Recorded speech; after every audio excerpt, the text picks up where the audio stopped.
your thinking and or your selection criteria and all your investment model. And I'm saying that because one of the important things of cloud or our own shared infrastructure is that we pass a very big benefit to the smaller or medium-sized customers and to the big ones of the bigger efficiency on energy, and not only, but energy is very clear utilization. So just a comment. One last question that is on my mind is regarding Mediterranean, your coverage, your model, how you go to the market, how you do this on your own, your partners, etc. What is the model you use to become more effective in our countries of interest here? Yeah. So as I commented, we launched, opened our MCR, multi-cloud, multi-zone region in Madrid. This is the main hub where we are serving our customers in the Mediterranean area. This is the third one after Frankfurt and Paris in Europe. This center is of course, standardized with the other ones in terms of availability, security, sustainability, as you mentioned, very key. Thanks to the partnership we have with your company, we are able to provide 100% renewable energy to our customer, which is key for them because they have to fulfill their also and meet their challenges on sustainability. On top of that, we have built an asset, which is the carbon calculator.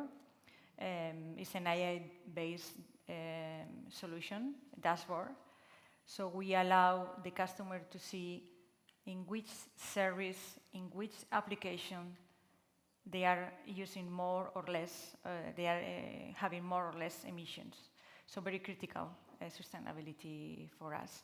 Of course, also we have this we call hybrid cloud platform ready for them to make a layer of all this complexity there. So our main hub is for the Mediterranean countries is in Madrid.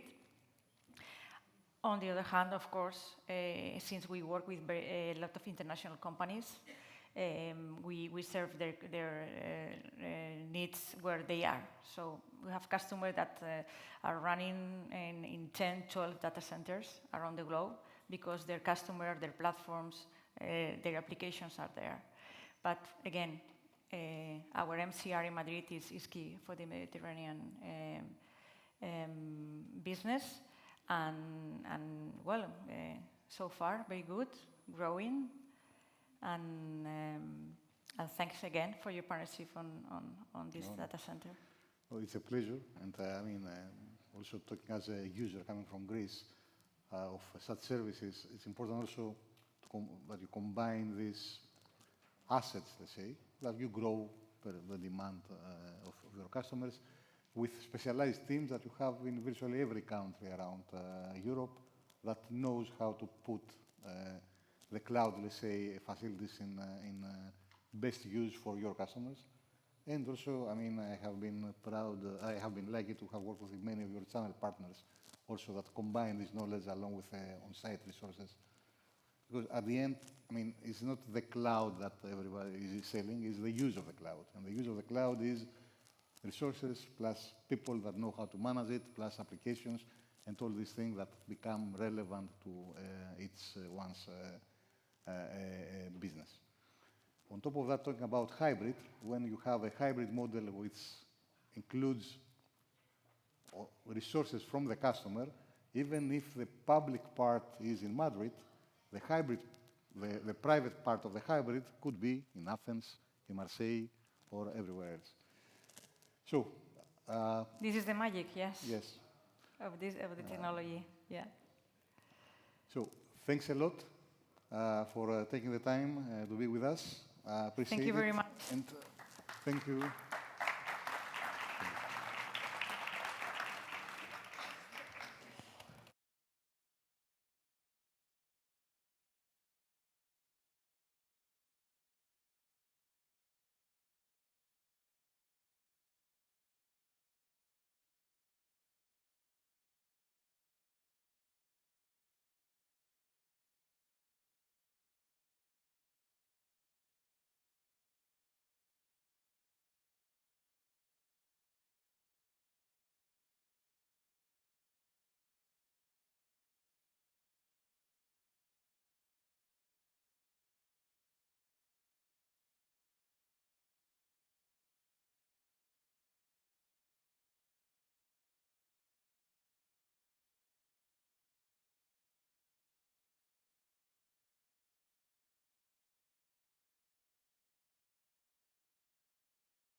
Bueno, pues muchísimas gracias por esta invitación y estar aquí en esta 10ª edición de la Medaweek. Decirles que yo creo que tenemos que estar muy orgullosos de poder celebrar esta reunión porque, como ustedes saben, varias conferencias del Mediterráneo, tratando de temas económicos y sociales, han sido canceladas, con lo cual yo creo que tenemos que estar muy orgullosos y poder seguir celebrando este foro. Bueno, muchísimas gracias a todos los participantes y me gustaría comentarles brevemente.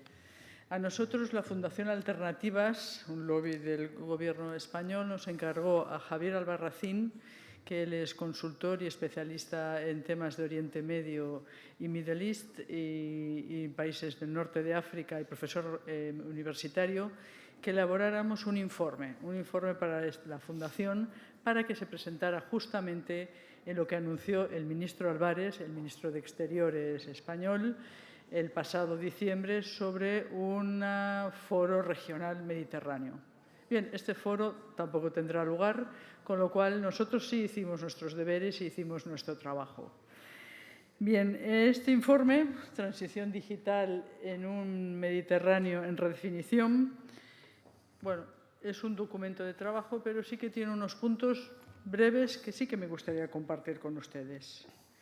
Cuando pensamos en esta nueva revolución tecnológica que tenemos, la 4ª revolución industrial, estamos pensando pues, todos en lo que sea la blockchain, la inteligencia artificial, el learning, la realidad virtual, todos estos temas. Bien, pero que sepamos en principio que Europa está muy lejos de liderar estos temas. Muy, muy lejos. Decirles que básicamente Estados Unidos, Asia, especialmente China, Japón, Taiwán y Corea del Sur lo están liderando. Lo están liderando porque hay un gran esfuerzo concertado, público y privado, para liderar el futuro, para el presente para el futuro. Bien, pero en el Mediterráneo tenemos una serie de ingredientes, yo creo que son 4 fortalezas que tenemos que podemos usar para poder avanzarnos y ser uno de los líderes. En ello existe un vibrante sector privado, muchas ganas y mucho entusiasmo. Centros técnicos muy relevantes. Ahora hemos estado viendo temas justamente de la transición digital, pero que son muy punteros. Una gran población joven nativa digital, yo creo que la mayor del mundo, concentrada en todo este espacio mediterráneo. Y después necesitamos y somos los grandes requeridores de los temas como pueden ser el agua, todo el medio ambiente. Entonces nosotros realmente necesitamos que esto avance. Otros países pues, que estarán más confortables no lo necesitarán, pero nuestra región mediterránea sí lo necesita. Entonces, también tenemos una serie de fondos públicos y fondos privados que podemos utilizar y yo creo que esta transición económica digital, desarrollando esta nueva revolución industrial del 4.0, yo creo que si tenemos las suficientes sinergias y las ganas, podremos llegar a ser uno de los actores relevantes de esta transición. Solamente me gustaría decirles una cosa. Recuerden que a las 4 tenemos el Meda Women Forum. Es la 15ª edición que hacemos bajo el paraguas de la Semana Mediterránea de Líderes Económicos. y nos gustaría mucho pues, que también participaran. Tenemos de muchos países, lastimosamente de Jordania, Líbano y Palestina no tendremos participación, sí que nos estarán siguiendo by streaming, pero esperemos que en la próxima edición estemos todos juntos. Y ahora, si me permiten, daremos paso a un vídeo con el señor Mr. Yaha El-Wathik, Minister Plenipotentiary, First and Secretary of the Ministry of Trade and Industry, and Head of the Egyptian Commercial Foreign Service. Muchas gracias.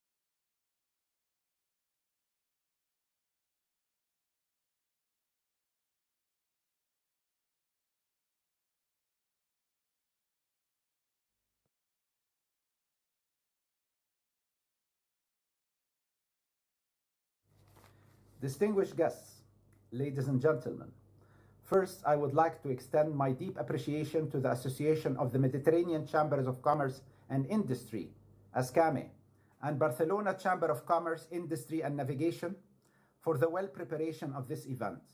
I am honored to be with you again today to discuss the key aspects of business relations and collaboration between Egypt and African nations. My speech today is focused on Egypt's economic cooperation with its African partners through three main pillars: bilateral economic cooperation, regional integration, and investments. But first, let me give you an overall view on our trade with Africa. Egypt's exports to Africa amounts approximately $6.2 billion in 2022 and $2 billion of imports. Egypt has historically played a pivotal role as a strategic partner for numerous nations across the African continent and the Middle East. In recent years, it has also emerged as a gateway for trade and investment in Africa, thanks to its geographic location, economic reforms, and regional integration efforts. Egypt is also positioned as the gateway to Africa through trade and technology, strong international and transport links, preferential trade agreements, and mega projects such as the new administrative capital and the Suez Canal Economic Zone. It is noteworthy that nearly 15% of global trade transits through the Suez Canal, a geo-economic advantage poised to be further amplified by the establishment of an economic zone specifically designed to attract foreign investments in export-oriented industries and transform Egypt into a global logistics hub. Egypt seeks to strengthen its intra-African ties, leveraging the Suez Canal Economic Zone to establish a manufacturing and export hub for regional commodities and raw materials, capitalizing on its pan-African trade agreements. Egypt's strategic positioning enhance its attractiveness to investors. Allow me to highlight the investment opportunities in the Suez Canal Economic Zone. Suez Canal Economic Zone is a promising investment destination comprising 4 industrial zones and 6 seaports located around the main global maritime trade route, the Suez Canal. Passing through it, 15% of the international trade and 20% of seaborne trade.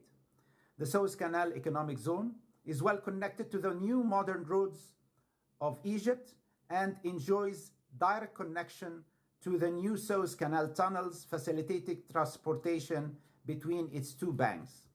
Investing in the Suez Canal Economic Zone offers many benefits like customs exemption with free trade agreements signed between Egypt and economic blocs, EU, GAFTA, AfCTA, QIZ, Mercosur, Agadir, and more, allows access to more than 2 billion consumers in addition to accessing a promising domestic market of 100 million consumers in Egypt, plus 1.3 billion consumers in Africa through the signing of our Continental African Free Trade Area. I would like to provide an overview of the target investments in the Suez Canal Economic Zone, which include the following sectors: green fuel, electrolyzers, wind turbines, solar PV, water desalination membranes, automotive, electric batteries, car tires, casting and foundry, building materials, pharmaceuticals and active pharma ingredients, medical equipment, textiles, and agribusiness.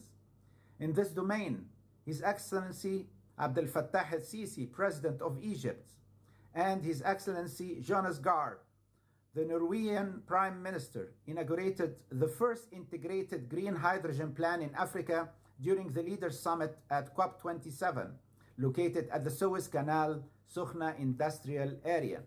In response to the rising global demand and capitalizing the Suez Canal strategic location, we work on localizing the green fuel industry at the industrial areas and ports. Hence, the Suez Canal Economic Zone signed 23 MOUs of cooperation with the main international players of this industry.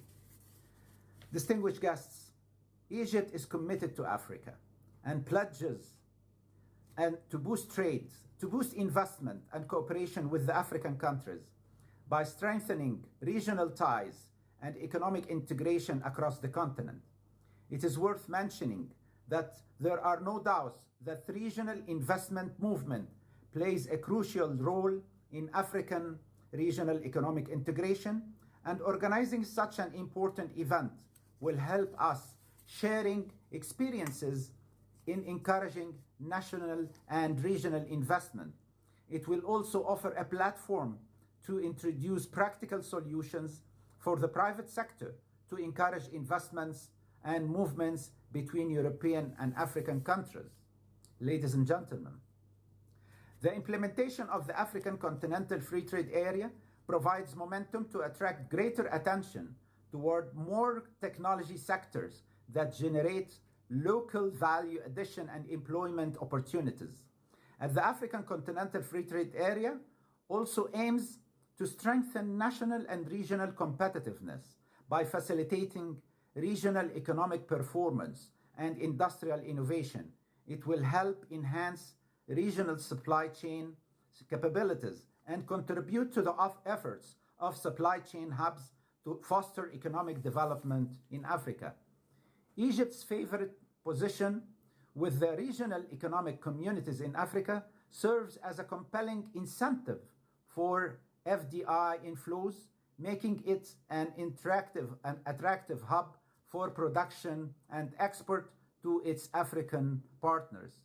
Distinguished guests, the Global Gateway serves as Europe's instrument for in connecting the world through investments and partnerships. The EU stands as a leading investor in Africa and the Global Gateway Africa. Europe Investment Package is designed to foster Africa's robust and inclusive recovery and transformation by accelerating the green and digital transition, accelerating sustainable growth and decent job creation, strengthening health systems, improving education and training.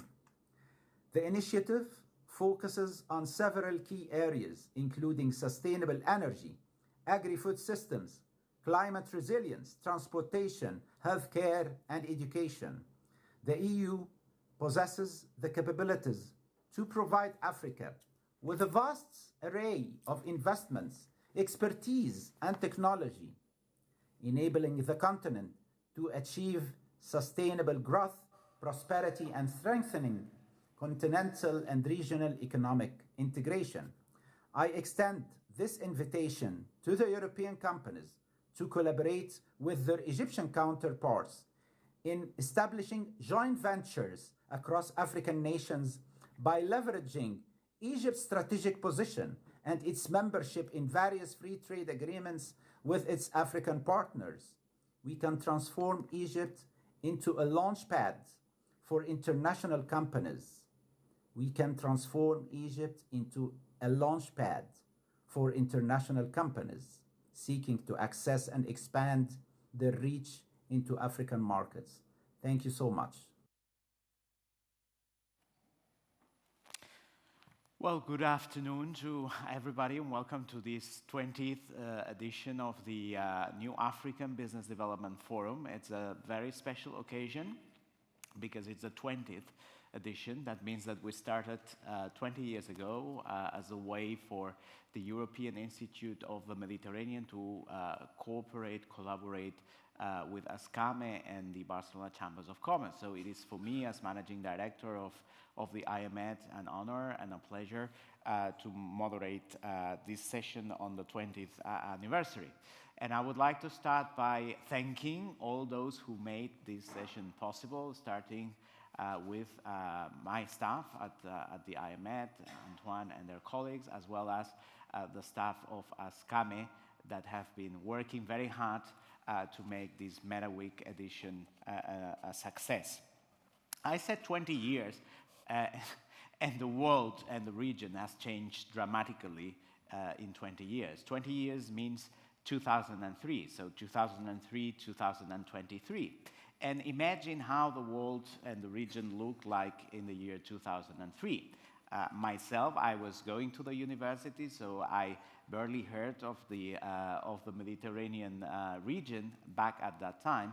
But 2003 was only 8 years after the signing of the Euro-Mediterranean Declaration that instituted the so-called Barcelona process. And I have to say that even though the enthusiasm in 2003 was not so great due to the atrocious terrorist attacks of 2001 that created tensions between the southern and the northern Mediterranean countries, the enthusiasm was still there. And when we look at the region today and we look at the world, we can see at least three major differences. And of course, I don't want to sound too pessimistic, even though we all know that the world is looking as it does. But these three major differences, one is that the international order is much weaker today than 20 years ago. Secondly, there are many new areas of cooperation. Today and tomorrow we are going to discuss about many of these new areas of cooperation. We just saw a session on digital economy, on subsea cables. So this is a new area in which the south and the north of the Mediterranean are cooperating. But the third major difference is how especially northern African countries are looking southwards and are looking towards the southern, the so-called sub-Saharan Africa. So the fact that when we deal with Euro-Mediterranean affairs, we can no longer exclude sub-Saharan Africa. We need to embrace and we need to include the rest of the African continent. Now the Egyptian consular was referring to on how many things have happened during the last 20 years in what we call the integration process of the African continent. Well, we know that the African Continental Free Trade Area was negotiated, forged, and agreed. Nowadays, I think it's around 54 countries that have already signed and ratified. This is a piece, it's a part of the so-called Agenda 2063 to basically boost economic integration within the African continent, to develop infrastructure, connectivity, and similarly, as it was also said by the Egyptian counselor, the European Union a couple of years ago in December 2021 put in place the so-called EU Global Gateway. This is a very ambitious plan that the EU has in order to invest in all sorts of infrastructure outside Europe, but mainly in Africa. You have to know that if the EU Global Gateway envisages to lever around 300 billion euros, half of that, so 150 billion euros, will have to be invested in the African continent. So Africa is indeed a crucial piece within this European plan. So here we have the African Continental Free Trade Area and all what is derived from that. So the fact that the African continent is becoming much more integrated. And then we have this EU Global Gateway Plan that aims to help African countries move towards the transition to digital and green economies in their continent. And of course, mobilizing not only public funds, but especially and particularly private funds. So in order to discuss all these aspects that relate to infrastructure, connectivity from the transport perspective, from the energy perspective, which has gained a nuclear and a central piece in our current debate, both regional and interregional, and also digital connectivity, we have gathered a very interesting panel, which I will now present, and I would like to start by presenting His Excellency Daniel Chapo, who is the governor of the Inhambane region from Mozambique. So when I said, well, Euro-Mediterranean affairs have changed because we need to embrace Africa, I think that this is the real evidence that it has changed. So the main panelist today is a representative from Mozambique, that is sub-Saharan Africa, and for which I'm really grateful and thankful that you decided to take a plane and come here, because it's a long way from Mozambique. So I will give the floor to him, being him present in the room. And then we also have 3 additional speakers. And forget me if my pronunciation is not totally correct, but we have, yeah, sometimes it's tough. But we have Chigozie Nweke Eze, who is the CEO of Integrated Africa Power, who is with us online, as well as Luvna Karum, who is a regular user of the Medaweeks previously, who is international expert in economic development from AfricaMed, and then finally Amira Kaduru, who is a member of the executive board of Africa Women in FinTech and Payments. So thank you very much to the 4 of you for being here today. And yes, I will start with His Excellency Daniel Chapo. Chapo is correct? Yes, Chapo. it's correct. Correct.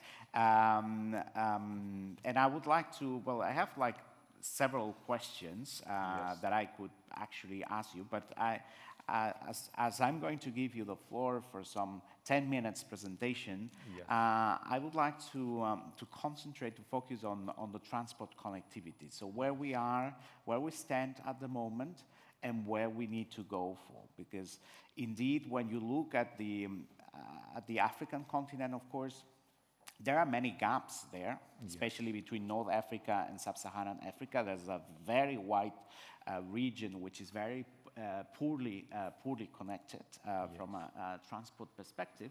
And indeed, it is important that we, one way or another, and we know that there have been several attempts within the African Union and also within the interregional fora of the European Union and the African Union to establish such corridors. But Mr. Chapo, welcome and thank you for your presence here today, and you have the floor. Yes, thank you very much. With your permission, let me to introduce myself. My name is Daniel Chapo. I'm the governor of Inhambane province in Mozambique, Africa. We are here to talk about our country, Mozambique, and our province, Inhambane. Let me to explain that in Mozambique, transport, logistic, and connective, it's very, very important. Because in Mozambique, we have 3 ports, you know. Nacala Port is a corridor, Beira Port is corridor, and Maputo Port.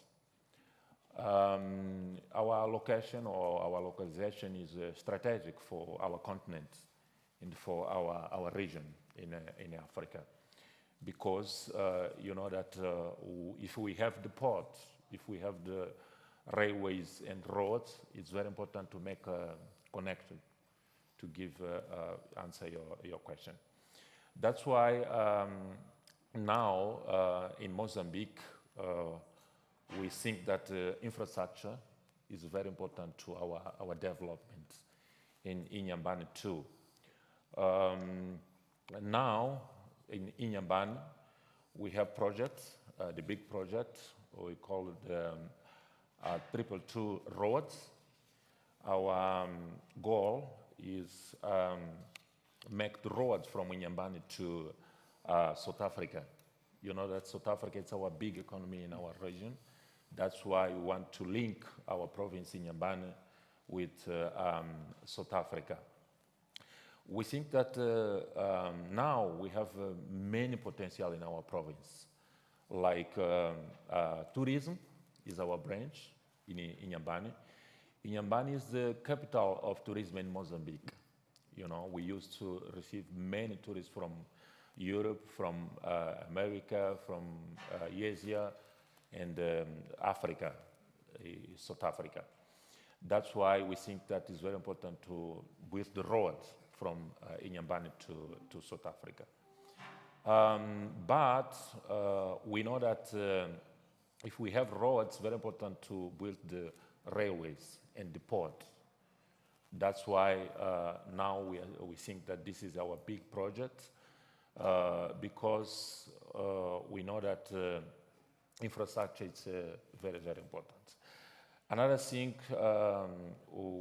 in December this year, 2023, we have a big conference in Inhambane, in Vilanculo City, to talk about our project, to talk about our province, to talk about our potential, to talk about our country in Mozambique. We will focus in 4 areas. First, tourism, because Inhambane is the capital of tourism. Infrastructure, because we know that if we want to develop, it's very important to make infrastructure. We'll talk about mineral results. You know that Mozambique, we have many, many mineral results. Inhambane is the first province in Mozambique to export gas from Mozambique to South Africa, you know, during maybe more 20 years in Mozambique. But now we have another big project in north of Mozambique, the gas project. We began the first export with Eni. Eni is Italian company. But we have another project there with Total. You know that Total is French company. And we have another big project with ExxonMobil and another big company of oil and gas in world. That's why we say that in Mozambique we have a good environmental, business environmental, and it's very important to receive many European investors to come to Mozambique to make a business.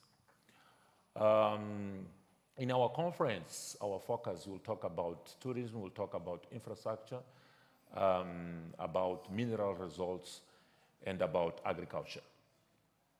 You know that in Africa is good country to make business, good continent to make business, Mozambique good country, and Inhambane is good province. And Africa is the future. We have excuse me, why do you say that Africa is the future? It's the future because, let me to explain that we have now raw materials in Africa. We have land to make agriculture. You know that in Europe, Asia, and another continent, we want food. Without food, we don't live. That's why I say that Africa's future is good place to make agriculture. In Inhambane, for example, we have conservation areas to make tourism, you know. It's natural area. We have sun, we have beach, We have beautiful islands to make tourism, but we have conservation areas. And there in conservation area to make tourism, we have a big five, you know. That's why I say that Africa is future, you know. You know that now we have mineral results like oil and gas, you know. In Mozambique, in our province in Inhambane, we have mineral results like oil and gas. And I know that many countries in the world, you want mineral results, you want food. Agriculture is very important, it's good business in the world. In our province in Inhambane, it's a good place to make tourism. Tourism is our branch. We are the capital of tourism in Mozambique. That's why we are here, to invite the European businessmen to come to Mozambique, maybe to make joint venture with our businessmen in Mozambique, because we know that all the countries in the world, all the continent in the world, we want to grow up together. And this is the moment to make business. Excellent. Okay, well, thank you very very much for this first intervention. Let's go on. Let's move on to our next speaker, who is online, Mr. Nweke Eze, who is the CEO of Integrated Africa Power.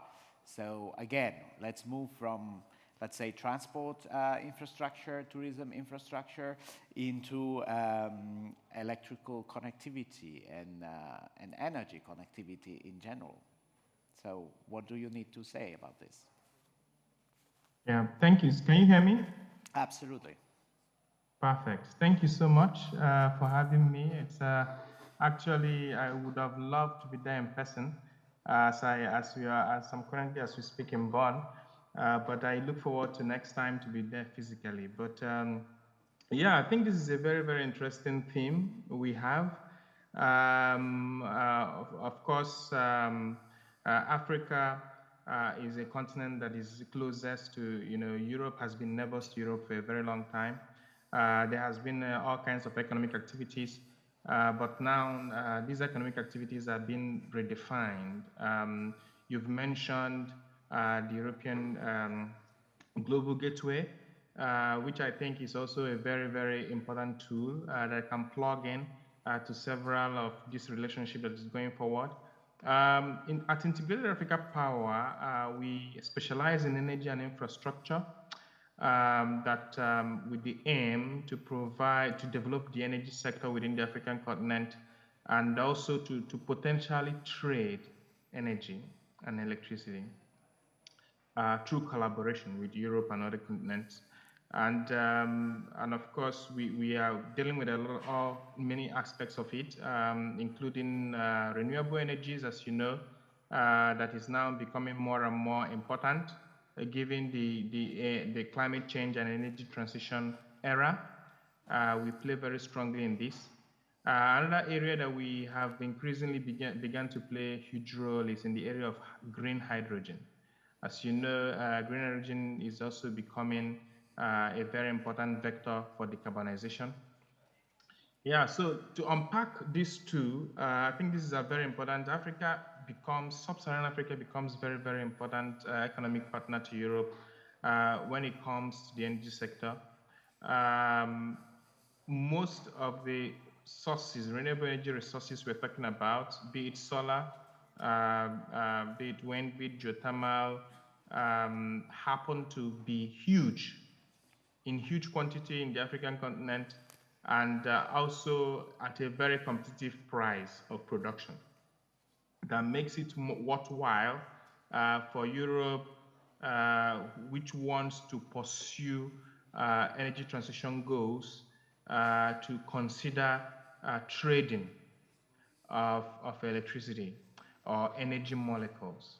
Of course, going to green hydrogen, as you know, green hydrogen is produced using renewable energy resources, such as solar, and through electrolysis, this is converted to the different derivatives.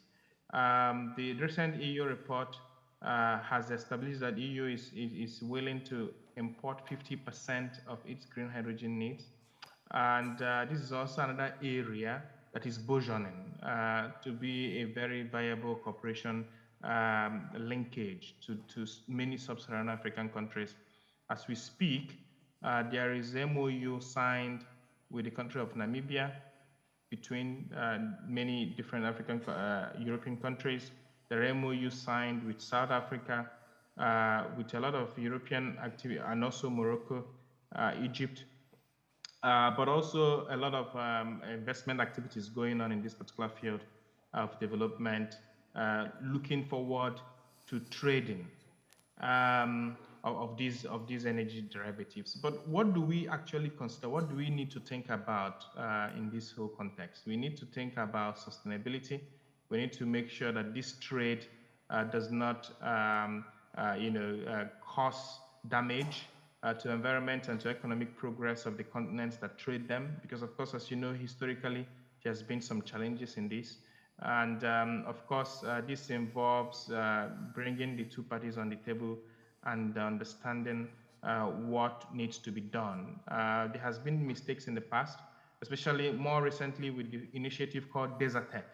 If some of you may remember that, where there was a move to actually trade electricity from Morocco also to Europe, but that failed simply because of lack of planning. And but after that, new endeavors like trading green hydrogen is also coming up, and I think that such mistakes could then potentially be corrected there. Of course, during this cordial relationship, both Africa and Europe has something to gain. Africa has something to gain in terms of trading and gaining external revenues, creating jobs within the economy, creating new industries, especially in the mining sector and so on, while Europe also benefits by getting cheap energy resources to further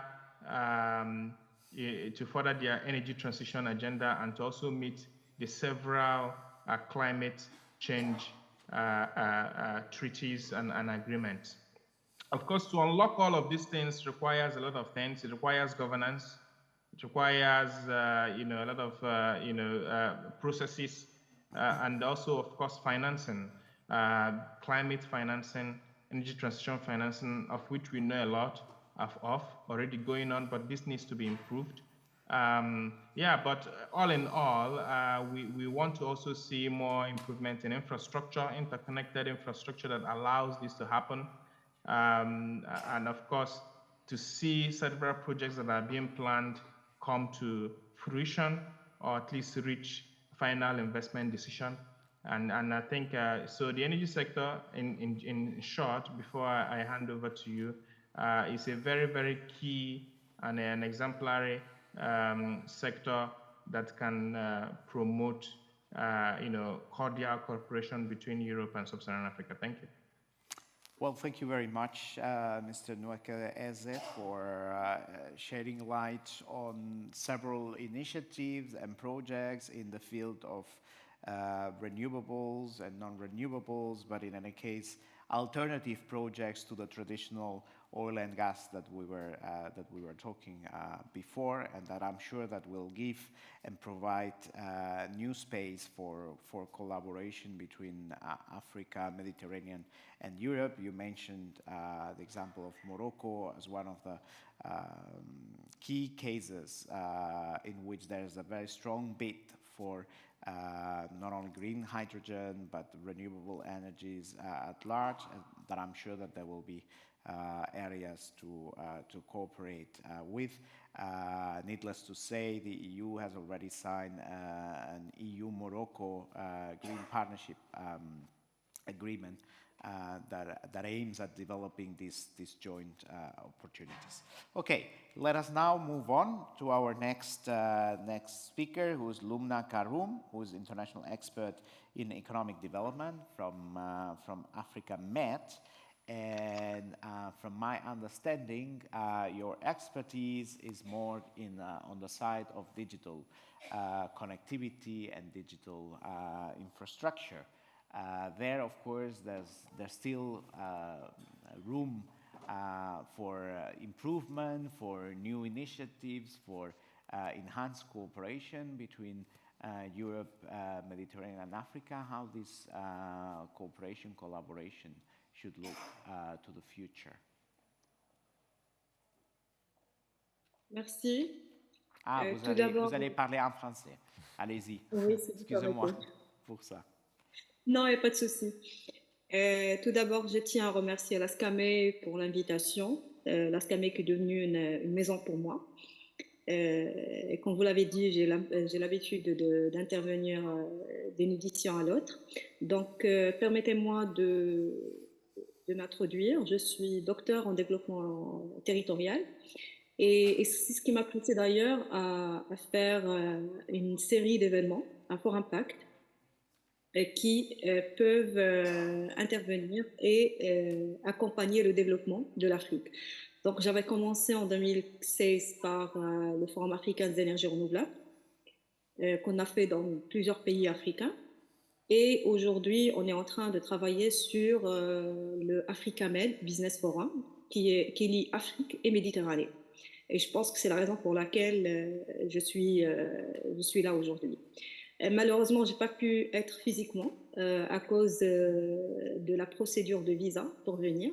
Et donc, ça va à l'entrave, à l'encontre de ce dont on parle aujourd'hui, c'est du digital, de faciliter la circulation des personnes, faciliter la circulation des marchandises pour qu'on puisse faire des affaires ensemble entre le nord et le sud. Aujourd'hui, l'Afrique, vous dites, tout le monde dit que c'est le futur, alors que pour moi, c'est le présent. L'Afrique, aujourd'hui, c'est le présent parce que la situation actuelle détermine tout ce qui va se passer par la suite. En général, quand on parle Afrique, les gens disent qu'on va aider l'Afrique, on va soutenir l'Afrique pour développer. À mon humble avis, il faut arrêter de parler de cette manière et de prendre l'Afrique d'en haut, mais en tant que partenaire en soi. Aujourd'hui, l'Afrique, c'est le continent où il y a la grande majorité des jeunes, la jeunesse du monde.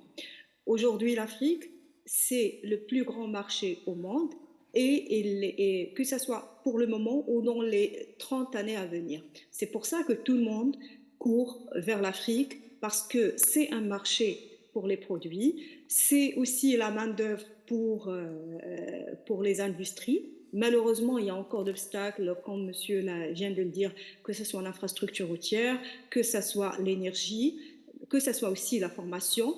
Mais on a en Afrique une jeunesse qui est digitalisée, une jeunesse qui est connectée malgré tous les obstacles. Aujourd'hui, les jeunes, ils choisissent eux-mêmes. Ils sont connectés. Ils savent ce qui se passe autour d'eux.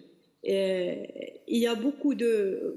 Si je commence à vous parler, par exemple, de simples exemples de jeunes entrepreneurs qui font tous des marques, qui se font livrer d'un peu partout dans le monde pour vendre en Afrique, dans leur pays, à travers le digital. Donc, connectons-nous, oui. Mais il faut savoir comment on doit se connecter, comment on doit collaborer ensemble. C'est bien de venir et de chercher des opportunités, mais ce sont des opportunités qui doivent être équitables. C'est de donnant-donnant, c'est win-win, comme on dit, gagnant-gagnant.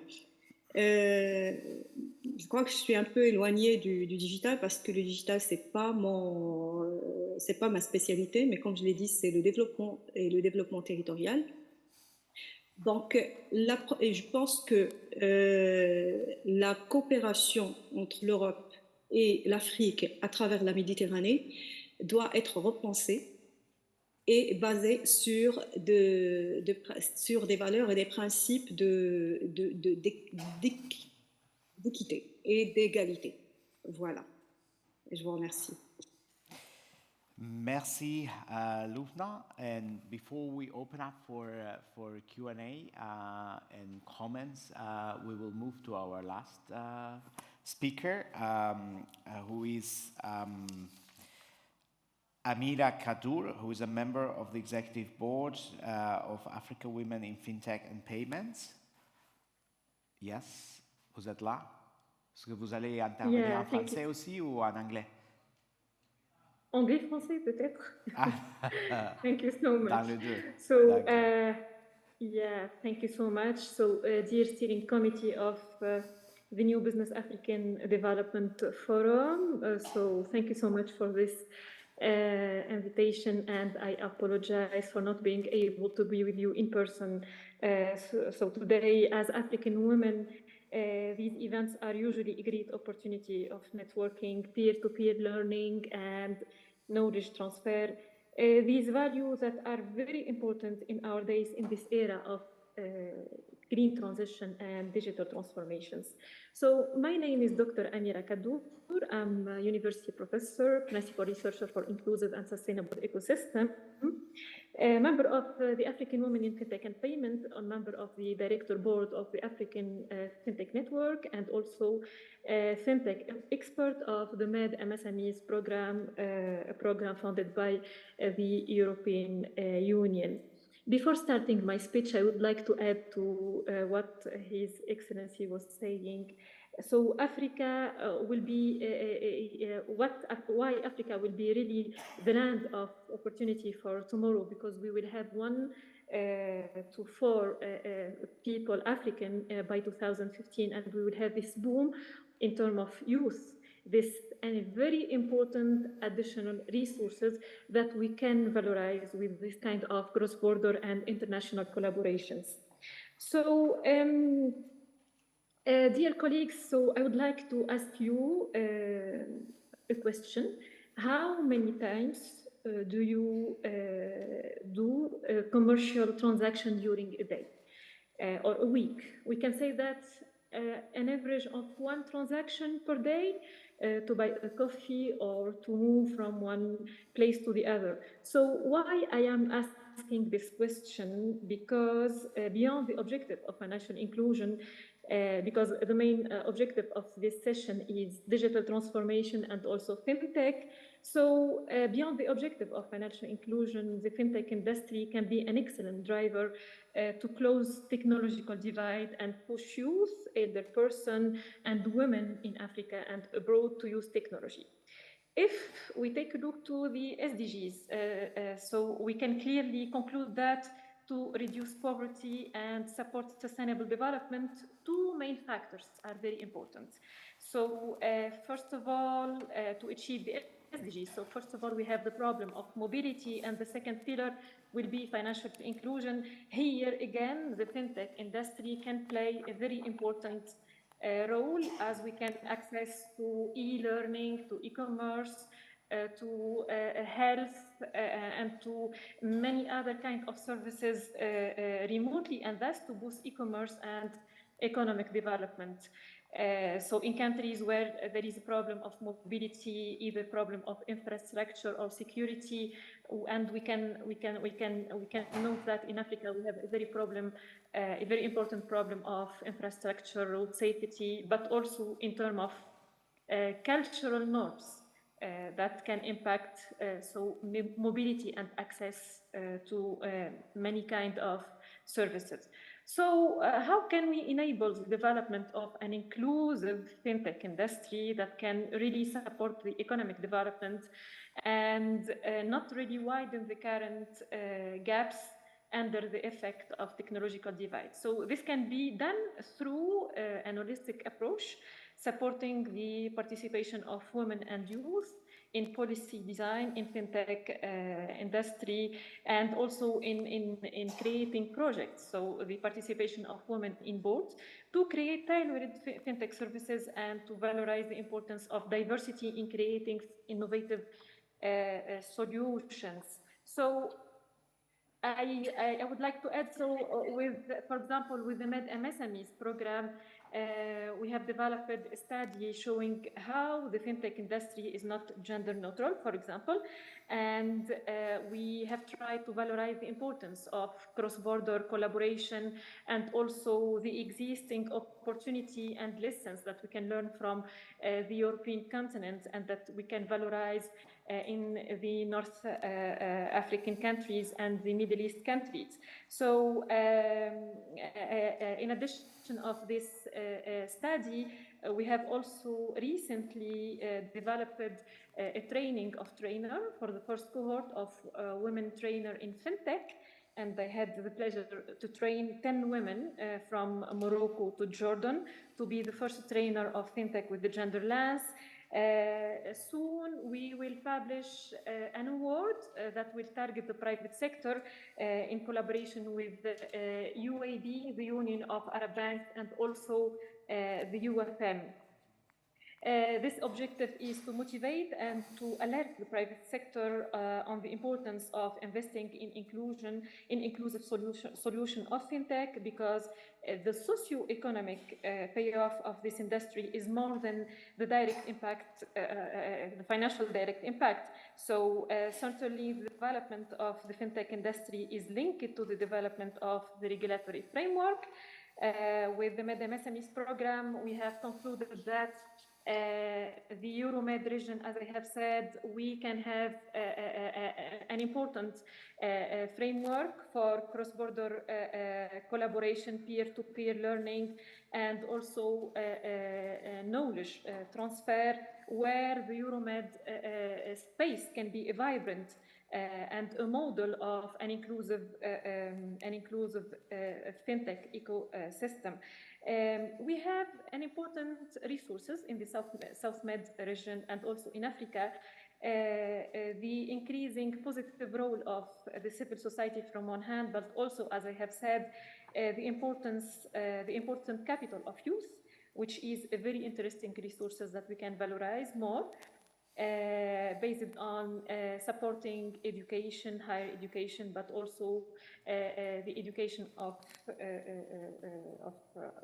women. So I would like to highlight that it is very important to create a regional entity to support or to overcome the barrier of the regulatory framework, but also to support creating sound and effective RegTech practices. And when we speak about RegTech practices, there is an important need of innovation, scientific research efforts, where can regional collaboration be a very important resources to support it. In addition of this, as we call for climate finance and climate fund, I think that it is important to call as well for a digital leap initiative in the Euromed region and also globally. So without the support of government to create a sound regulatory framework from one hand, and also funding programs to educate and to support skills development, we can't really develop the fintech industry currently, and also we can't create opportunity for inclusive ecosystem. I would like to share with you, and so I will finish. One more minute, please. I hope that, I'm not able to share with you my screen because I have some piece of knowledge to share with you. But by the way, you can find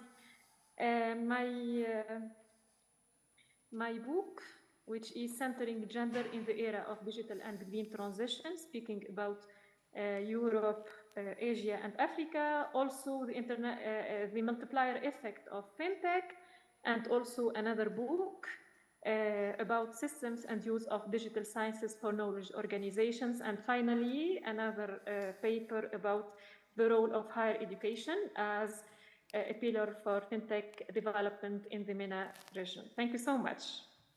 Thank you, Amira, because you raised many important and relevant topics, and you also included the youth and gender dimension, which I think they are very relevant in all these aspects. And I've been prevented that we only have 5 minutes left, so I would like to now to give the floor to our audience. So I will maybe take 2 or 3. And then we will wrap it up. So perhaps Maria Elena, if you can start.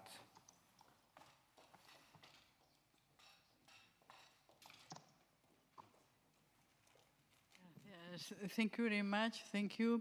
This is a question for Mr. Chapeau.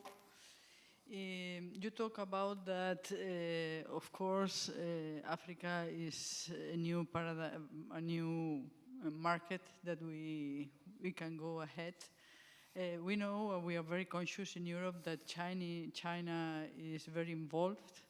But I would like to know your opinion that how is the environmental aspect that do you see that European countries are motivated to invest or to have agreements, commercial and trade agreements with Africa countries? Thank you. Thank you. Let me continue. Let's take the second floor. From there, please introduce yourselves. Yes, to His Excellency Governor Daniel Chapo. Almost the same thing around... So sorry, your name is also Daniel Chapo? No. No. That's the question to His Excellency Okay. Governor Daniel Chapo. Can you introduce yourself? My name is please? Karim Cobain, Director of FICAC. FICAC like is International Federation of Consuls, our main office in Brussels, Belgium. Thank you. Excellent. The question is, goes around what Miss Maria Elena talked. You mentioned about Africa is the future. Yes, that's very optimist, and I really like that. What Africa is doing now about, extensive land and good weather for agriculture. What's doing now Africa about water supply, which we know that it's a great problem in all over Africa. That's my question. Thank you. Thank you. And we have a final word up in front here. Thank you. I will speak in French or Spanish, if you don't have a problem. Okay. Juste pour revenir sur le fait que... Et votre nom, s'il vous plaît? C'est Aziz Arbelou, je représente la Chambre de commerce de Tanger, Maroc. Excellent. Alors, juste une précision concernant les points forts qui font de l'Afrique le futur.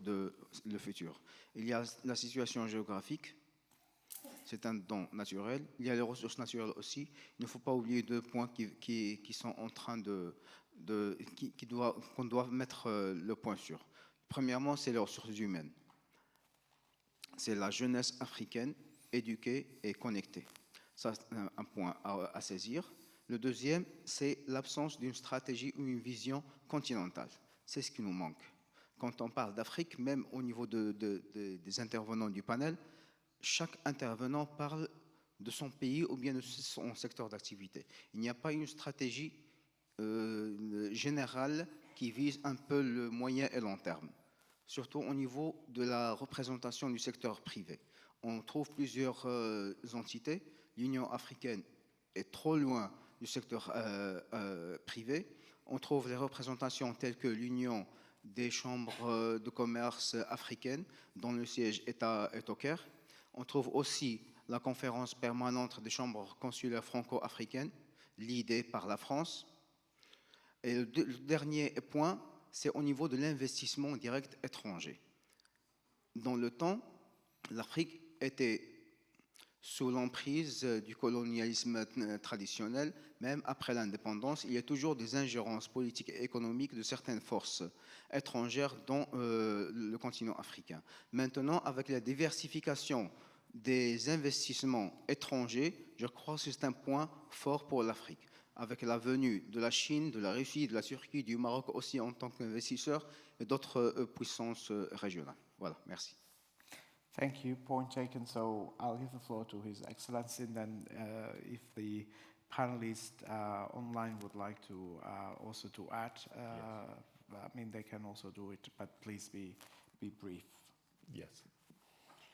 Thank you very much. Je ne parlais pas bien François. My official language in Mozambique is Portuguese. Portuguese. Yes, that's why I don't speak English very well, but I understand better than I speak it. Obrigado. Yes, about first question, I think that is a good and a very important question. In Africa, we have Chinese people, but I think that we have European people to make the business too. About agreements and our idea in Africa, let me to explain about our project of roads, how we can make a business with European people or another people. We want to build this project in a PPP model, private-public and partnership, and the BOT model, building, operation, and transfer, you know. That's why we think that the infrastructure is very important, but we don't have money now to make this project, this corridor. That's why we want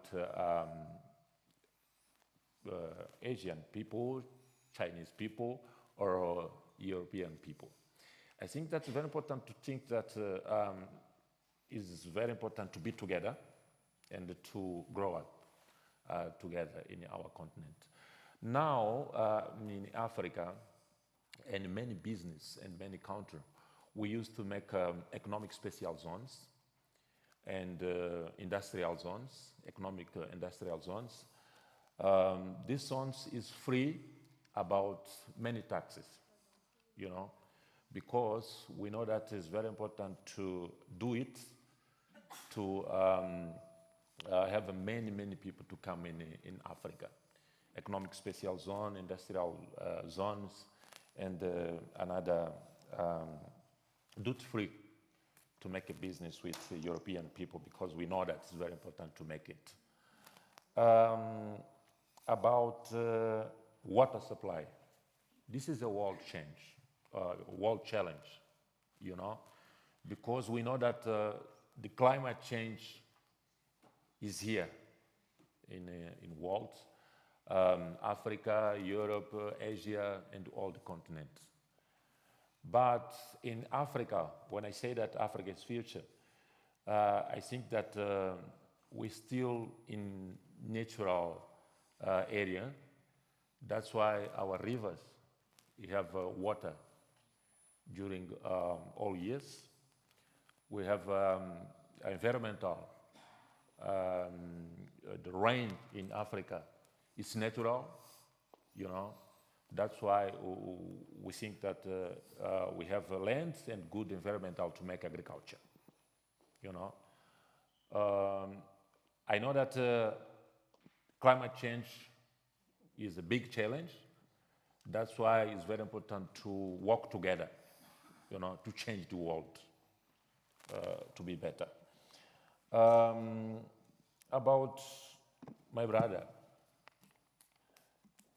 I say that je ne parlais pas bien François.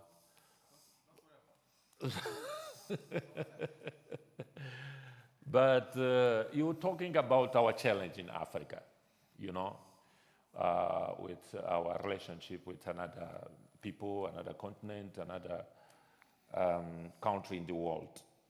I think that this is our challenge, you know.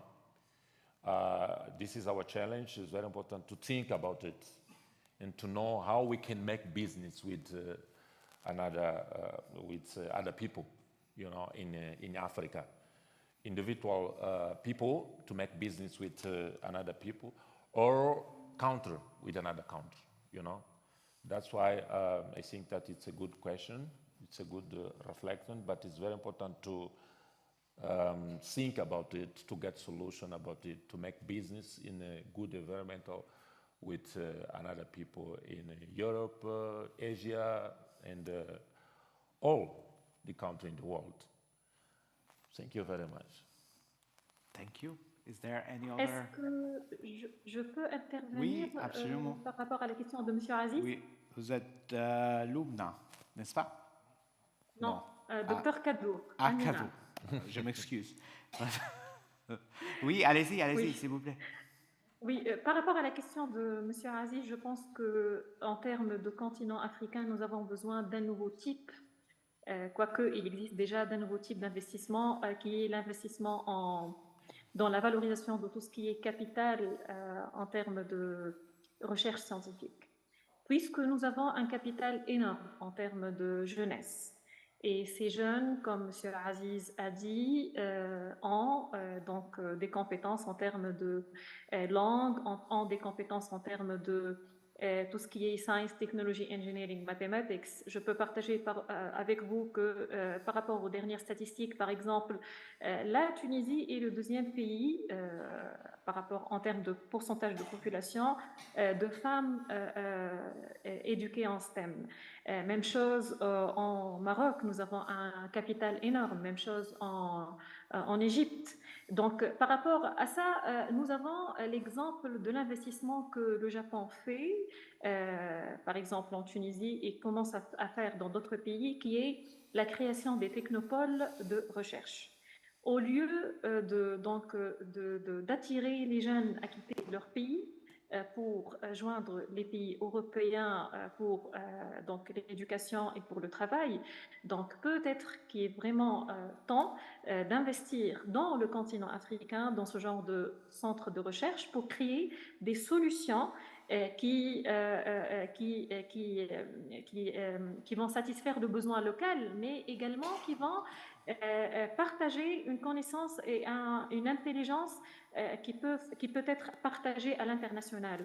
Donc, par rapport à la question de M. Aziz, créer des stratégies à long terme, ça nécessite vraiment un investissement dans le capital humain et dans la recherche scientifique dans nos pays africains. Donc, on souhaite avoir ce genre d'investissement direct étranger dans nos pays africains pour valoriser le capital et l'intelligence africaine de ces jeunes et de ces talents africains que vraiment excellent à l'étranger. Merci. Merci. Yeah. So, is there, yeah, please. Yeah, maybe just to add one or two things about the importance of also collaboration within African countries themselves. I mean, I think this is also something that was supposed to be the aim of AfCTA, that's the Africa Trade Agreement. There are a lot of synergies that can happen, collaboration within African countries themselves, and then this would also improve the quality and the cost competitiveness of the trade that may now happen outside of the continent. So if there is a free cooperation in terms of resource management, for instance, I'll just give you a very good example of hydrogen, for instance, a hydrogen infrastructure whereby you need water and you need good sun and you need good infrastructures, and of course you need peace, stable condition in the economy. So a hub can be identified so that the country that does not have water but have a good sun can actually maybe take water from a neighboring country, and together they can co-develop projects. I think that this is something that increases economies of scale. This is something that makes for competitive price, while cooperation with the Mediterranean and EU is also going on. Thank you. Well, thank you very much. I'm afraid we need to leave it here because they are already staring me in a way that I will have to stop and invite you to go to lunch. But I would like to wholeheartedly thank our speakers, the three who were online. Thank you very much, and especially His Excellency Mr. Chapeau for coming to Barcelona from Mozambique. I think the amount of challenges are there, and we will have.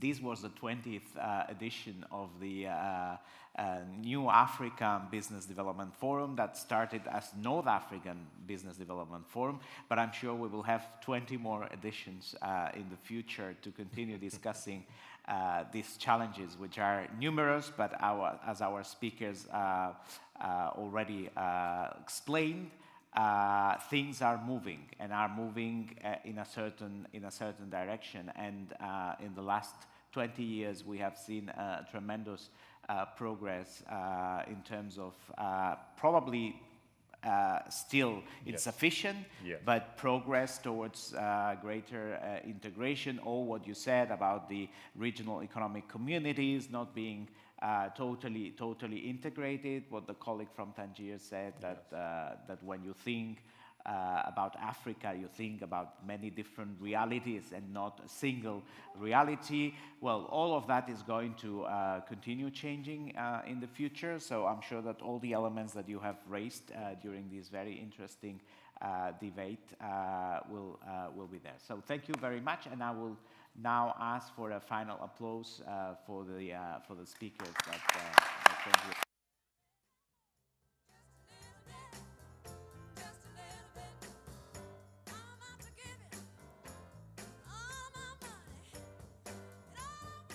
Yeah, Amira, so you're based in Tunisia, right? If I remember, if I get it correct.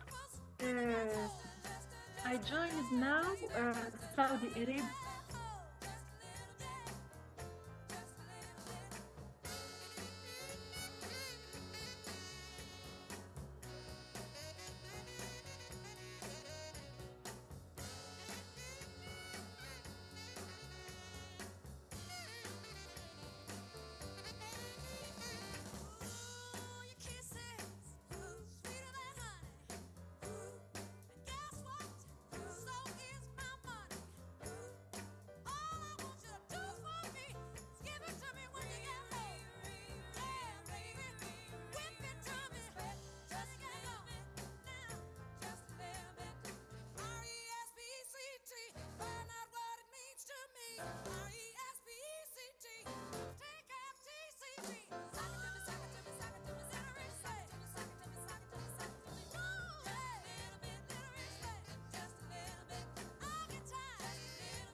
Much of anything is not good for your vanity.